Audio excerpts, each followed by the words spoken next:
Silav roj baş hevanno. İro du kes mirne. Emirê berê yê Qatarê mir û dostê me bi tenê yê li Amerîkayê Tirkiye ne bi tenê bû. Lindsey Graham mir. Di derbarê vê de nûçe hene. Wekî din êrişên Amerîkayê li ser İranê didomin. İran jî bersiv dide. Ji Rojhilatê Kurdistanê hin nûçe hene. Ji Rojava nûçe hene. Ka eger hûn amade bin, hûn komîser hev bûbin, em hema dest bi nûçiyan bikin hevanno. Niha senatörê Amerîkê Lindsey Graham hûnzanin dostekî me hêja bû di dema meseleya Rojava da her çend tiştek di pratikî de nekiribe jî mala wî ava qet nebe dostaniya xwe nîşan da aniha yani du êvarê mir sebebê mirina wî nayê zanîn ka em binêrin di deqîn pêş me de çi derbikeve.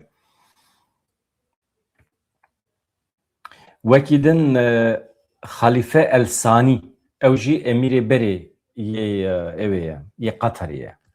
Şeyh Hamad bin Halife El Sani çi navê dirêjin. Ew jî 75 salê bû.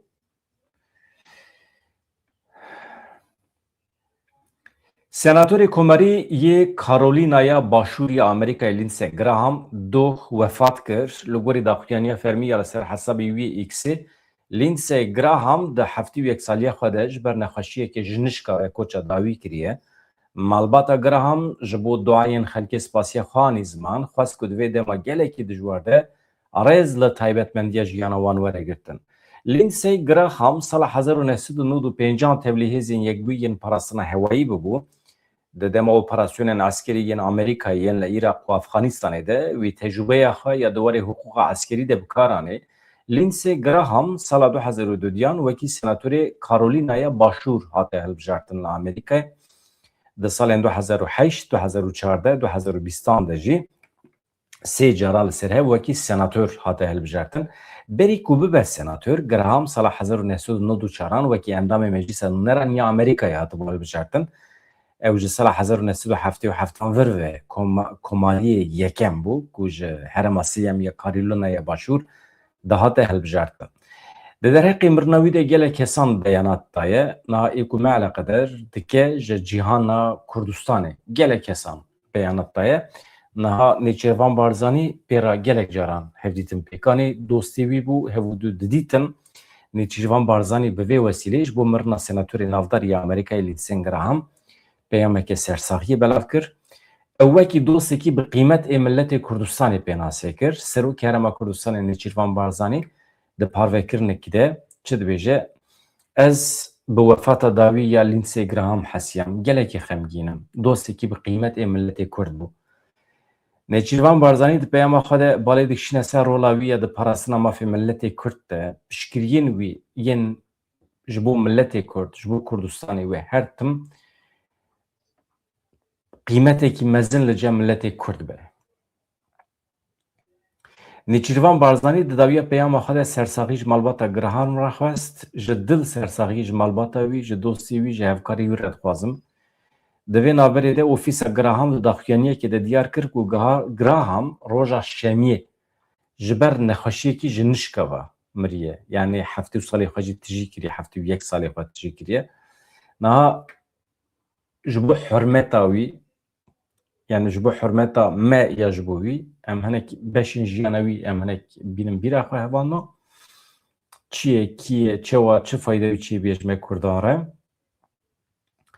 Lindsey Graham sala 1955 li bajarekî santrala yê eyaleta Carolînaya Başûr li Amerîka jî dayîk bûye. Li wê derê çûye mektebê mezin bûye. Li gorî agahiyên malpera wî ya fermî dê û bavê wî xwaringehekî salonekê bîlardoyê birêve birine. Jiyana xwe ji wê derê yani qezenc kirine. Ew di nava malbata xwe de kesî yekem bûye ku kariye bawernameya xwe, dîplomaya xwe ya zanîngehê bi dest bixe. Graham sala 1995 tevlîhêzên hewayî yên Amerîkayê dibe. Wekî ku di malpera wî de jî hatiye gotin, di dema operasyonên askerî yên Amerîkayê yên li Iraq Efxanistanê de Graham tecrübeya xwe ya di warê hukûqa askerî de baş bikaraniye. Hezîrana 2015 piştî 33 salan xizmeta bi cilên leşkerî ji hêzên yedekê hêzê hewayî êdî vedqete. Graham sala 2002 wekî endamê Kongreya Amerîkayê hate hilbijartin, piştre jî di salên 2008, 2014, 2020 de baweriya dengdêran girt û bi vî awayî hate hilbijartin. Jiyana wî hinek di ber çavara derbas dikim, paşê meseleyê me din hene. Meseleyê Rojhilatê Kurdistanê heye gelekî giring e. Beriye ku biçe Senatoyê, Lindsey Graham sala 1994 wekî endamê Kongreya Amerîkayê hatibû hilbijartin, bi vê yekî bû yekem namzedê Partiya Komergeran ya ji sala 1877 vir ve di herêma sêyem ya hilbijartinê ya Karolînaya Başûr de bi ser ketiye. Partiya Komerger, yani Cumhuriyetçî nevana. Di dema xebata xwe de Lindsey Graham her tim wekî kesayetiyekê tund di siyaseta derve de xwe nîşan daye. Wî her tim xwestiye ku Amerîka li dervê wêlet xwedî rolekê xurt be, piştgiriyeke pirt xurt dida hevpeymanên wekî İsraîl, Ukrayna. Dema ku didît ku berjewendiyên Amerîkayê di tehlikê de ye, dixwast hêza eskerî were bikaranîn, yani bi vî aliyê xwe jî yani Amerikancî bû yani. Ji xwe Amerîk eskerê ye. Sala 2016 ji bo demekî kin ji bo hilbijartinên Serokatiya Amerîkayê li ser navê Komergeran bû namzet beriya derketinên xwe ên berdewam ên di medyayê de yani hinekî derket pêş. Navûdengî wî jî bilind bû. Ka dostaniya wî û Kurdan çawa çêbû? Yek ji wan warên ku Lindsey Graham piştgirî lê dikir, pêra eleqedar dibû, bi taybetî di van mehên dawiyê de meseleyê Rojavayê Kurdistanê de ew dew û doza milletê Kurd bû. Bi taybetî Kurdên Rojavayê Kurdistanê di têkbirina Daişê de hevpeymanên Amerîkayê bûn. Graham bi hevkariya Richard Blumenthalê, senatörê demokratan ew jî proje yasayekî bi navê Yasaya Rizgarkirina Kurdan pêşkêşî Kongrê kiribû, di meha çiledetî bîra we me bas kiribû. Ew yasa çi bû heqeten me jî neşopand. Armanca vê proje yasayê sepandina cezayan bû li ser berpirsên hikûmetên nû yên Sûriyê saziyên darayî li ser aliyên biyanî yê ku zulm li Kurdan bike di demên pêşme de. Belkî dewleta Tirkiye jî di nav de ye. Yani me gotibû ye kî êrişê Kurdan bike mala wî xira dibe. Veya projeyek Lindsey Graham bû dabû Kongreya Amerîkayê. Êdî derbas bû nebû nizanim. Pêra çi qas eleqedar bûn. Ji xwe mana wî jî nema. Çawa mana nema? Çünkü wextê ku ev proje yasa pêşkêşî Kongreya Amerîkayê hate kirin, hê peymana di navbera Qesê de û Şamê de nehatibû îmzêkirin, hê lêhevhatinekî çê nebûbû, hê Rojavayê Kurdistanê têk neçûbû. Hêvî hebû. Ji wextê ku proje Amerîkayê ya hevkariya bi Heteşê re û bi Şamê re bi ser ket, Lindsey Graham jî xwe da kêreka wan. Heta beriya sê rojan Lindsey Graham li Enqerê bi Colanî re kêf henek dikirin yani. Dîsa jî Xwedê rehma xwe lê ke. Proje ne ye? Projeya Amerîkayê ne. Wextê ku Kurd wê projê de cih negirin, cih nagirin. Yani cihana merov bixwaze jî xelk mirovan bi cih nake di wan projeyan de. Graham gelek caran teqez dikir ku bi tenêhiştina Kurdan wekî hevpeymanên serekeyên Amerîkayê yên di têkbirina Daişê de wê zirarê bide bawerî ewlehiya niştimanî ya Amerîkayê. Wê li ser îtîmala êrişa hikûmeta nû ya Sûriye ya li ser Kurdan jî şiyarî dida, dixwast ku Kurd werin parastan. Di nava wan de rê li ber girtina pêşveçûnên Artêşa Ereban ya Sûriye ya ber bi nava Rojhilatê Kurdistanê ve hebû. Artêşa Ereban ya Sûriye. Ya hakikaten şerme ya. Çi gotinin ya. Artêş ya Sûriye têra xwe nake yani. Sûriye kengê bêye ya Ereba. Çima ya Ereba be? Wextê ku dewleta Erebî a Sûriye be ya em Kurd heqê me hem têda cih negirin ya. Hakikaten ya. Nahe van piştî belavbûna nûçeya mirina Graham wekî rêzgirtinekî ji bo karê wî alayên li avahiya Kongre heta nîvî hatin daxistin. Wê şîn were îlan kirin ka em binêrin Ez ê nava bernameya de bibêjim hevanno. Îdî mesela ew ê bes e. Mesela Graham dibêjim vê gavê ew qas bes e.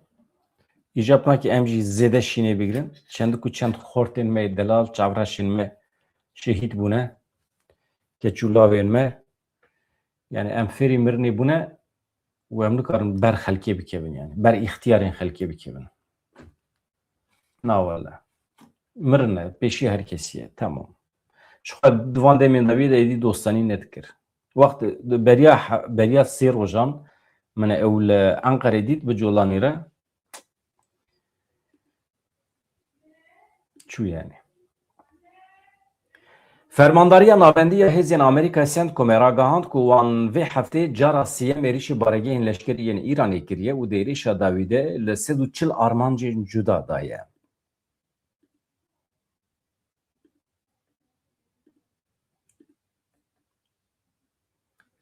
Li gorî daxuyaniyekê fermiya Centcomê ez ê basa Rojhilatê Kurdistanê bikim hevanno gelekî girîng e. Ya İran belav dibe. Yani hûn dikarin emîn bin. Biriya Rûsya ye. Li gorî daxuyaniyekê fermiya Centcomê ku 12 tîrmehê hatiye belavkirin, ev êriş wekî bersivekî bûn ji bo êrişa li keştiyekê din ya bazirganiyê ya ji aliyê Hêzên Îranê ve li Tengava Hormuzê. Fermandariya navendiya Hêzên Amerîkayê Centcomê beyan kir Hêzên Amerîkayê bi mûşekên zîrek barêya balafirên şer, dron û keştiyên cengî li nêzî 140 armancên leşkerî yên Îranê dane. Centcomê lîsteya wan deveran belav kir ku di van êrişan de hatine wêran kirin. Di nava wan deveran de baregehên mûşek û dronan, hêz û quweta deriyayî ya Îranê, depoyên cebilxanê û çekan, torên pêwendiyê, baregehên çavderiyê yên li bera wan jî hene. Centcomê beyan kir ku di sê şevên borî yên vê heftê de Hêzên Amerîkayê bi fermana rast ya Serokê Amerîkayê Donald Trump li zêdetirî 300 armancê li nava axa Îranê daye. Armanca serekê ya Washingtonê ya li van êrişan ew e, hêz û quweta Îranê tek bibe ku nikaribe li Tengava Hormuzê êrişê deryavanên sivîl û keştiyên bazirganiyê bike. Tevî aloziyan jî Centcomê teqez kir ku çûn û hatina keştiyan ya di Tengava Hormuzê de wê bidome. Centcomê eşkere kir ku ji destpêka meha Golanê ve Hêzên Amerîkayê alîkariya derbasbûna zêdetirê 800 keştiyên bazirganî û 400 milyon bermîl petrola xav kiriye ku wisa kiriye ku bi selametî di Tengava Hormuzê re bikaribin derbas bibin. İran vala nesekînî, Îranê jî êrişê hedefên Amerîkayê kir li welatên Kendavê ka min nerin çûne ku derê. Artêşa Îranê ragihand ku wan li hember destdirêjiyên Amerîkayê yên li başûrê welatê wan barêya dronan, sîstema Patriot û çend armancên leşkerî yên Amerîkayê hem li Kuweytê hem li Behreyinê bombebaran kirine. Pêwendiyên giştî yên artêşa Îranê di daxuyaniyekê de diyar kir ku di çend saetên derbasbûyî de li hember berdewamiya êrişên Amerîkayê yên li herêmên cuda yên başûrê Îranê wan bi dronên bombebarkirî êrişa artêşa Amerîkayê ya li Kuweytê kiriye. Li gorî daxuyaniyê di wan êrişan de Sîstema parastina esmanî ya Patriot, depoyekê cebilxanê, stasyoneke radarê ya artêşa Amerîkayê ya li Kuweytê bi temamî hatine têkbirin. Di beşekî din ya daxuyanî de hate gotin ku di pêlekî din ya êrişên dronî de artêşa Îranê sîstema pêwendiyan herwiha stasyona radarê ya artêşa Amerîkayê li Behreyinê xistiye. Artêşa Îranê di dawiya daxuyaniya xwe de şiyariyekî jî dide Amerîkiyan dibêje berpirsyariya encamên van cure li bû tevgeran aramiya heremê li ser milê we li ser milê İsraîlê ye. Eger huzûra vê heremê biçe tev dikeve stûyê we. İran wekî din çi dibêje di îhtimala dubarebûna êrişan de bersiva me wê tundtir bibe.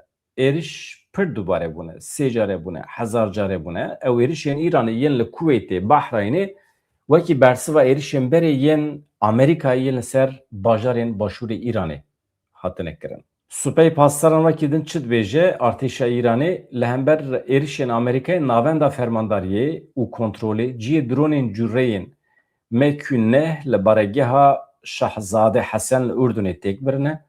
Li aliyê din Wezareta Parastinê ya Îmaratê jî îro ragihand ku parastina esmanî ya welatê wan bersiva rêzeêrişên mûşekî û dronî daye ji axa İranê ve hatine avêtin ev dronê ku me behs kir ji xwe İran jî înkar nake İran dibêje lê îmarat jî bersiv daye. Em derbasê Rojavayê Kurdistanê bibin hevalno li wê derê jî em dibînin ku yekîtiya Kurdan hêdî hêdî çêdibe lê di pratikê de em tiştekî nabînin. Mesela banga heş partiyan Rojavayê Kurdistanê heye. Tamam, xweş e, baş e. Projeya Kembera Erebî dibe betal bikin. Ji kî re dibêje em nizanim. Ya bi vî şeklî projeya erebkirina Rojavayê Kurdistanê betal nabe. Bi vî şeklî nabe yani. Partiyên hevdîtina şêwirmendî ya Kurd ya Sûriye daxuyaniyekê belav kirin. Di daxuyaniya xwe de xwestin ku encam şopên polîtîkayên erebkirinê bi temamî ji holê werin rakirin. Van partiyan her wiha xwest ku navên Kurdî yên resen ên berê li navçeya ciyên jeografîk ê Rojavayê Kurdistanê werin vegerandin. Navê erebî li gund û bajar û navçeyan neyê kirin. Di daxuyanî de hate destnîşankirin ku di dema desthilatda rejîma Baasê de gelek caran polîtîkayên nijadperestî li dijî gelê Kurd hatine meşandin. Projeya Kembera Erebî û serjimariya istisnayî beşek ji wan polîtîkayan bû. Rejîma Baasê bi van gavan hewl da ku nasnameya neteweyî û çandî ya milletê Kurd ji holê rake. Ji ber vê sedemê navên dîrokî yên bajaro gund çiya navê her tiştî çem û rûbarên Kurdistanê jî temamî hatin guhertin. Berpirsyariya dewleta nû çi ye? Hevalekî dibê Lindsey Graham miriye tu hêjî belaxa cêvê nakî. Ya mesele min tiştek jê re negotiye dostê me ye. Dostê me bû çû yani. Dostekî me hebû ji xwe li Amerîka ew jî çû. Dewleta Tirkiye bigire, a Farisan bigire, a Ereban bigire li Sûriye. Dixwazin hefizaya te bikujin. Navekî Kurdî li derekî divê tune be. Sibê du sibe mesele dibe mîna Kerkûkê. Mesela Kerkûk bajarê Kurdan e ne? Îro mêrek jinik tê dibêje bajarê te ne, ne bajarê Kurdan e, bajarê me ye. Ê Türkmenan e. Em çi wa bêjin? Navê çem û rûbarê me hemî hatine guhertin. Navê navçeya te bûne Erebî. Navê zinarê wan jî bûye Erebî. Ê tu çi wa îdia dikî ku ev der Kurd e? Bajarê Kurda biya navê Kurdî lê bû. Mesele ye. Mam Celal çi kir? Got biçin. Goristana Kerkûkê binêrin. Hêjmara miriyên kîja milletê zêde min ew bajar ya wî milletî. Ew jî tespîtekî balkêş. Eger navê te biguherînin êdî dîmîne ser gorên te. Îja gorê me jî hildiweşînin. Heqeten we bala xwedaye li Bakurê Kurdistanê li Rojava gorên şehîdê me çima hildiweşînin? Sirf ji bo gotinên Mam Celal Talebanî dernekevin. Sibê du sibê em nebêjin. Herin reqay binêrin hêjmara miriyên kî, hêjmara şehîdên kî zêdetir e. Ew bajariye wî ye. Çi dikin? Goristanên şehîdê me jî ji holê radikin. Li Bakurê Kurdistanê dewleta Tirkiye gorekî me sağ nehişt. Hefizaya me ji holê radikin. Ji ber vê yekê ev hewldana heş partiyên siyasî yê Rojavayê Kurdistanê ku dixwazin erebîzekirina Rojava bi dawî bibe tiştekî baş e lê cûreyê çalakiyê divê mezin bibe. Millet bigirin pişt xwe û îsyan divê çibe ew serhildan îsyan mecbûr. Ez behsa hêzên çekdarî nakim. Na. Yani ez insana ra nakim. Ne işê min e ya? Rejîma Baasê bi van gavan hewl da ku nasnameya neteweyî û çandî ya milletê Kurd ji holê rake. Ji ber vê sedemê navên dîrokî yên bajaro gund çiya rûbarên Kurdan tev hatin guhertin. Partiyan da zanîn ku rûxîna rejîma Baasê a beriyan ha berpirsyariyekê dîrokî dixe ser milletê dewleta nû ya Sûriye. Li gorî daxuyaniyê divê dewleta nû hemû şopên qanûnî, siyasî, çandî yên rejîma berê ji holê rake. Her wiha hate xwestin ji rejîmê neheqiyên li hemberî hemû pêkhatiyan bi taybetî jî yên li hember milletê Kurd werin serrastkirin. Daxwazên partiyên siyasî çi ne? Di daxuyaniya heş partiyên siyasî yên Kurd de navên Kurdî yên resen li bajaro gund û ciyên dîrokî werin vegerandin. Divê ev nav di belge, nexşe, saziyên fermî de werin bikaranîn. Du hemû biryar û qanûnên ku erebkirin û guhertina navê navçeyên Kurdan rewakirine werin betalkirin. Sisi, komîteyeke niştimanî ya serbixwe were avakirin. Ev komîte ji pisporên dîrok, coğrafya, ziman, ji nûnerên hereman pêk were da ku navên reser bawekî zanistî tespît bike û bixe qeydan. Çar, çareserkirina encamên erebkirinê wekî beşeke bingehîn ya dadperwera ya dadperweriya veguhêz, yani çar, çareserkirina encamên erebkirinê wekî beşeke bingehîn ya dadperweriya veguhêz were dîtin. Ziyanên manevî, çandî ê milletê Kurd were vegerandin, qerebûkkirin jê re dibêjin. 5. Parastina cihêrengiya ziman û çandê di nava prensîbên destûra nû a Sûriyê de bicih bibe. 6. Projeya nijadperestî ya Kembera Erebî were betalkirin. Mafê xelkê li wan were vegerandin, mağdûr werin qerebûkkirin. Divê rewş wekî berê lê were. Mîna berê ve yani.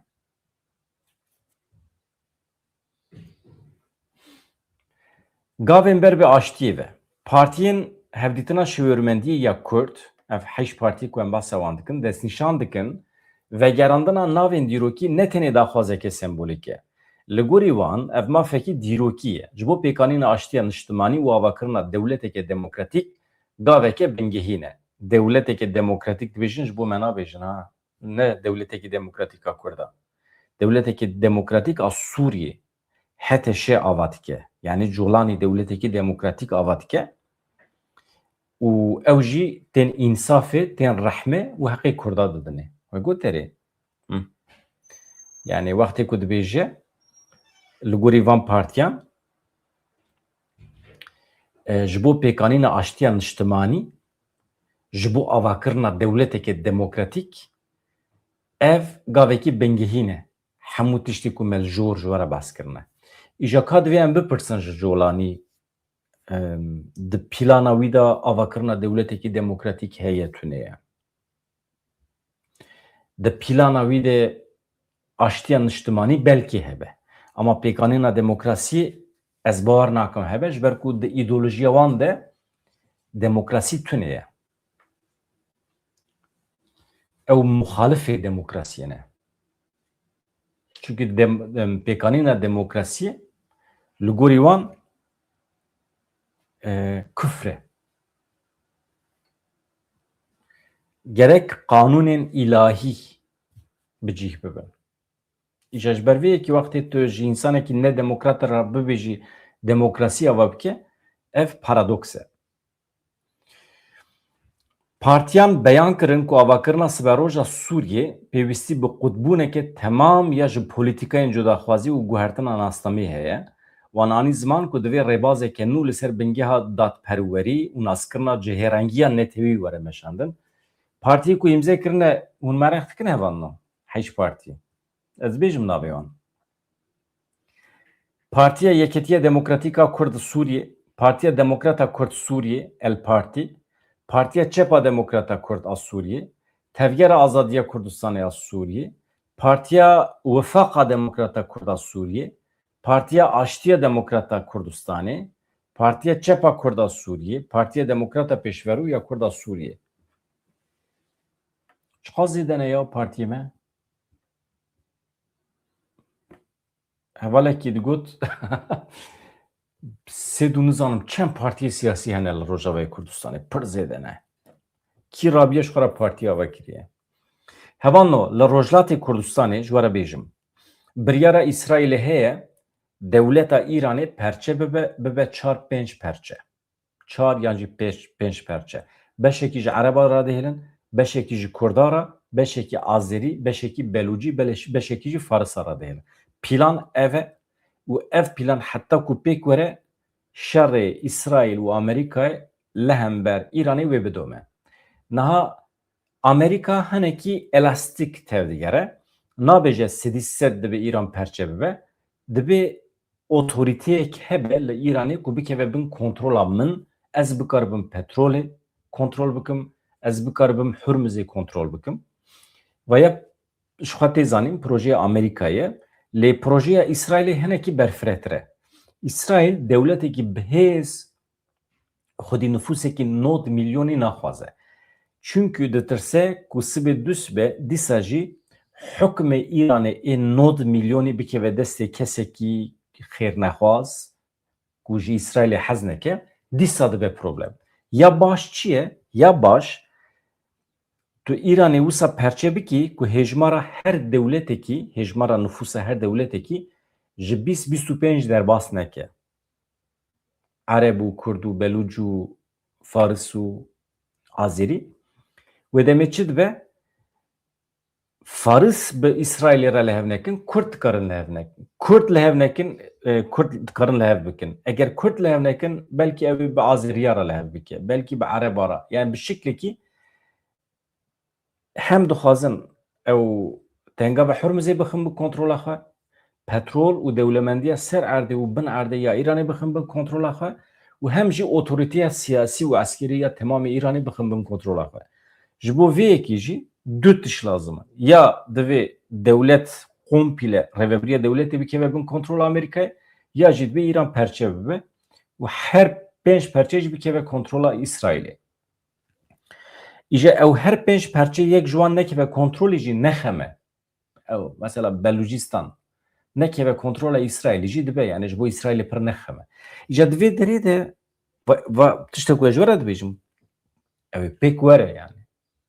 Pêk tê, biryar e yani. Biryar hatiye girtin. Ji bo ku ev biryar di pratîkê de pêk were, di nava 4-5 salên pêşme de, wê dem bi dem şer were çêkirin li hemberî Îranê. İran lawaz dikeve, ji aliyê ekonomîk ve ew ê ber bi îflasê ve biçe, millet wê ji birçîbûna li hember rêveberiyê rabe ser xwe. Çi dibe? Êdî rejim mecbûrî hildiweşe. Navê derê de em Kurd çiqas amade ne. Em ê heta kê derê bidomînin wisa? Gelo em ê dîsa hakimiyetê ji dewleta Tirkiye re bihêlin? Gelo em ê mücadele bikin ji bo dewleta Îranê hin neweşe û yek dewlet bimîne? Vaya ez nizanim. Proja me a Kurd ne zelal e. Ne zelal e. Lê li gorî sosyolojiya Rojhilatê Kurdistanê em dibînin li gorî tecrübeya komara muhabadê a Kurdistanê, li gorî mantalîteya milletê me ê li wê derê, em dibînin ku milletê me alîgirê Kurdistanekî ye. Eger Kurdistan nebe federasyon. Yani di çarçova dewleta İranê de komarekî demokratîk bi kêrî Kurdan naye. Em nikarin piştî vê saetê girêdayî merkezê bin, girêdayî Tehranê bin. Em mecbûrin xwe bi xwe birêve bibin. Êdî İran çawa dibe bila bibe. Em wextê ku xwe birêve bibin, weke komara Kurdistanê ya Rojhilatê Kurdistanê, yan jî weke cureyekî federasyonê, mîna Başûrê Kurdistanê lê naskirî. Vaya mümkün e. Lê em çiqas amade ne ji vê yekê re. Yani mantalîta me li wê derê dest dide. Mesela Rojavayê Kurdistanê mantıqa me dest neda. Li Rojhilatê Kurdistanê, li Rojavayê Kurdistanê, li Sûriyê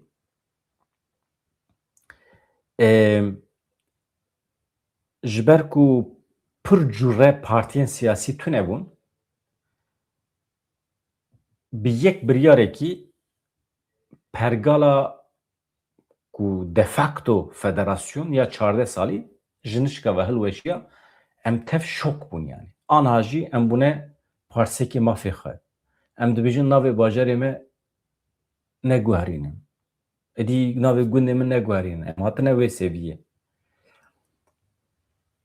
Halbuki ji 14 salan vir ve ew pergala heyî ya ku hebû, kî dikaribû navê Kobanî biguheranda? Navê Kobanî Kobanî ye. Dünya alem dibêje Kobanî. Xilas.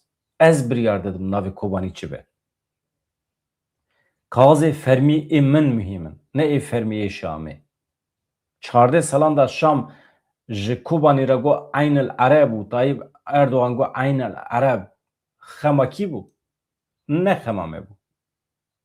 Me got Kobanî, dünya bi me re got Kobanî. İja îro ew rewş, ew hêz di destê me de tune ye. Tu çiqas bibêjî Kobanî jî لسر خريطة بنفسنا عين العرب كانيا عربان ويا فلاكتش بومه إجا روجلات كردستان أزبارنا كمينا روجاوا به لو داري پر partiyên siyasi hene mantaliteyekî cuda heye sosyolojiyekî cuda heye lê derê paranî alîgirên Kurdistanê ne alîgirên avabûna Kurdistanê ne yani xeta netewî zêdetir li pêş e netewa Kurd dibêjim yani em mirû dikare bibîne hêza eskerî di vê derê de çiqas xwedî rol e ez nizanim lê ez bawer dikim ji hêza eskerî zêdetir ji Rojhilatê Kurdistanê re anha acîl dibêjim meclisek lazım e meclisekî li dervê Kurdistanê mümkün e parlamentoya wî hebe hemî partiyên Kurdistanê têta cih bigirin ew platforma ku hatibû sazkirin dibe bibe meclis meclisekî li sürgûnê mesela derva Îranê ew biryar bigirin di derheqê Kurdan de di çarçova demokrasiyê de ew bibin muxatab ji bo İsraîlê Amerîkayê ji bo Ewropayê ew dîplomasî bikin û ew armancê xwe beyan bikin ji niha ve vaya nebe nabe yani ji hêza eskerî girîngtir e çima li Rojavayê Kurdistanê me dît hêza me ya eskerî pir zêde bû lê hêza siyasî tune bû meclîsa me tune bû ya yek hilbijartinekî çê nebû endamên meclisê tune bûn biryar nedihatin girtin hemî birên eskerî bûn talîmatek dihat xilas meclis divê hebe bi kurtasî pêşniyaza min ev e hûn çawa difikire nizanim ez bawer dikim sibê du sibê sê sibê em ê li ser vê mijarê bernameyên taybet çê bikin Rojhilatê Kurdistanê çawa dikare bibe xwedî meclîsa Kurd İnsan çawa dikarin têda bibin endam têda cih bigirin û biryar çawa dikarin werin girtin servan modelan em dikarin biaxivin rola hêza eskerî divê çawa be tekîliya wana bi İsraîl û Amerîkayê re di kîjan astê de dikare bidome mesela hevalê me pejekê derdikevin dibêjin em naxwazin bibin eskerên di xizmeta xelkê de tamam rast e mantık rast e tu nabî eskerên xizmeta xelkê lê meclîsa xwe ava nakî mesela aliyê xwe sivîl pêş naxî aliyê siyasî jî pêş naxî çek û sîlah di destê te de ye li serî çiyê disekînî li bendeyê ku heta guherînekî çê bibe ama li benda çi mesela tu li bendê bimînî wext derbas dibe em nexweş dikevin roj bi roj em dimirin Lindsey Graham jî mir mesele acîlen divê tu bibî xwedî biryar înisiyatîf bigirî destê xwe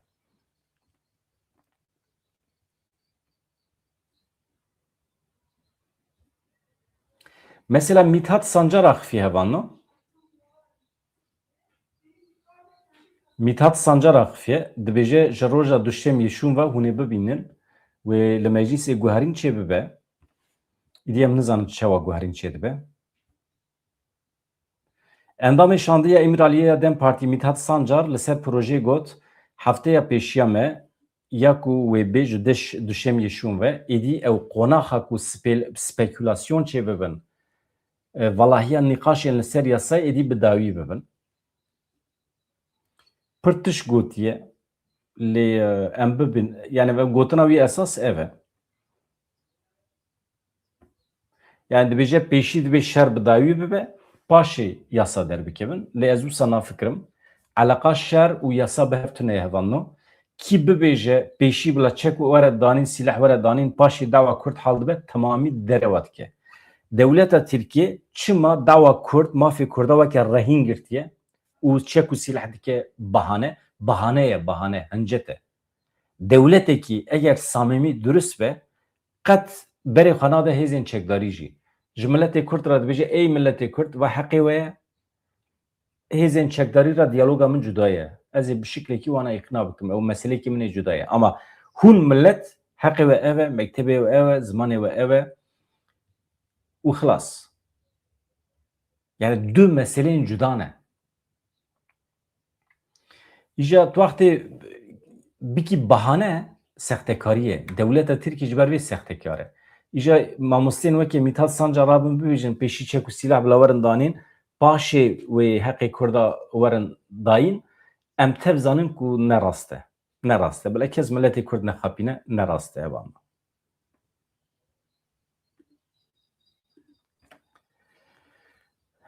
Doh mecbara pêşkêş kiribû ji xwe ev vê meselayê wê. Kongre Amerîkayê ji Tirkan re gotiye heta S-400 wê hebin F-35 ji bîr bikin. Doh mecbara pêşkêş kir. Kongre Amerîkayê ji xwe tiştekî wisa gotiye. Ji ber vê îcabnakê em dubare bikin. Lê ez pir li ber vê nûçeyê ketim ya. Li Stenbolê kesekî diçe hevjîna xwe ya berê dikuje, kurê xwe 18 salî dikuje, paşê jî xwe dikuje. Gelo çi hatiye serî ya? Çima tiştekî wisa kiriye ya? Acayip tiştekî ya. İnsan dîn dibin ya. İnsan aqil zayî dikin ya. Bi kîjan hêviyê kurê xwe 18 salî mezin kiribû? Ji kurekî wê din jî çiya xwe veşartiye ji bo neyê kuştin. Tesadüf saxî filetiye. Li taxa Boğazköyê, navçeya Arnavutköyê, Davut Gökkaya çû mala hevjîna xwe ya berê Türkan Gökkaya sîlaha xwe jî bi xwe re biriye. Jinik daye ber guleyan. Kurê xwe 18 salî jî daye ber guleyan û çaxê çûye. Tiştekî wisa heye. Li Sûriyê di rojekî de heşt kes mirin. Mesela ciwanekî 20 salî li bajarokê El Rahîba yê Şamê ji aliyê çekdarên Nenas ve hatiye gulebaran kirin. Li bajarê Deryayê cenazeyê du xuşkan û zarokekî 12 salî di hundirê malekî de hate dîtin. Li nêzê benda kontrolê ya Bakurê Helebê endamekî Wezareta Parastinê ya Hikûmeta Demkî di êrişa çekdarên Nenas de hate kuştin. Li gundê Xilnîra ê Herêma Efrînê cenazeyê kalemêrekî hate dîtin, hem jî gulebaran kirî. Li derdora gundê Umm el Rîmên ê Swêdayê ciwanekî di encama teqîna mayînekî de hatibû kuştin. Dîsa li bajarê Swêdayê zaroka bi navê Lujên Enver el Qîntar apî wî benzîn di ser da kiriye şewtandiye kuştiye. Yani çawa dünyayê, çawa herêmin, çawa aramiyê. Ya acêb ne? Acêb.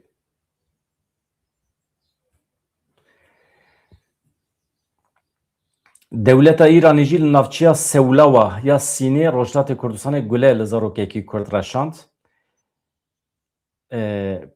Di encama gule reşandinê de hat qetilkirin. Ew jî ewladê me.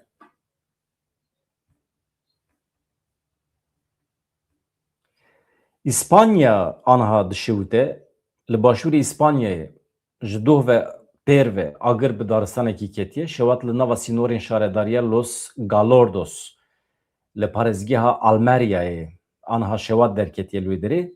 Ev herem bi qasî 300 kilometre li bakur rojhilatê Malagayê ye.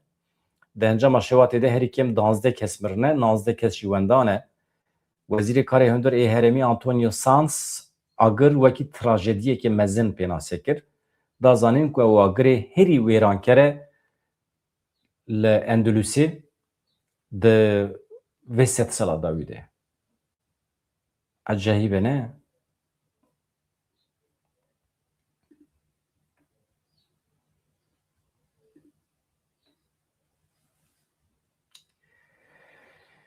Mesûd Barzanî jî sersaxî xwestiye ji malbata Graham ra. Hevan li ser vê meselê em ê nûçe çêkin helbet. Divê Graham wê her tim bîra me de be. Ez xatir ji we bixwazim pir nûçe hene. Yani nûçe xilas nabin.